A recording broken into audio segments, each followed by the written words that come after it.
भगवान को प्याज और लहसुन क्यों नहीं चढ़ाया जाता? इसका कारण जानोगे तो सच में चौंक जाओगे, जो 99% लोग नहीं जानते।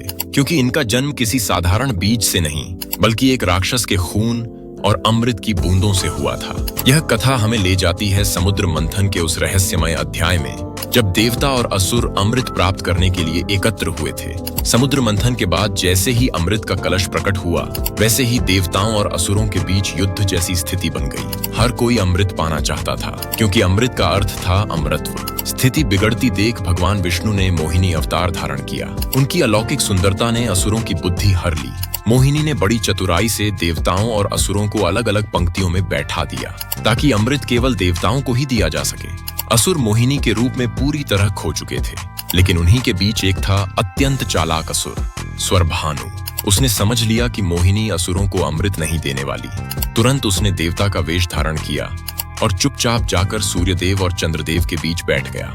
मोहिनी ने उसे भी देवता समझ लिया और अमृत का पात्र उसके हाथ में दे दिया।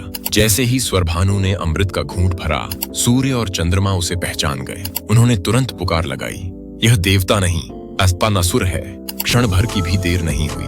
भगवान विष्णु ने अपना सुदर्शन चक्र चलाया और स्वरभानु का सिर उसके धड़ से अलग कर दिया। लेकिन तभी हुआ एक चमत्कार। स्वरभानु अमृत पी चुका था, इसलिए उसका सिर अमर हो गया। सिर बना राहु और धड़ बना केतु।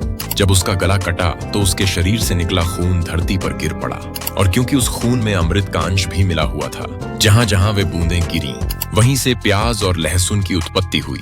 यही कारण है कि प्याज और लहसुन में दो विरोधी गुण पाए जाते हैं। अमृत का अंश होने के कारण ये अत्यंत लाभकारी औषधियां हैं। खून साफ करती हैं, रोगों से बचाती हैं और शरीर को शक्ति देती हैं। लेकिन राक्षस के खून का अंश होने के कारण इन्हें तामसिक माना गया। इनसे मन में क्रोध, उत्तेजना और वासना बढ़ती है, जिससे ध्यान और साधना में बाधा आती है। इसीलिए किसी भी पूजा पाठ, व्रत या पवित्र कार्य में प्याज और लहसुन का प्रयोग वर्जित माना गया है।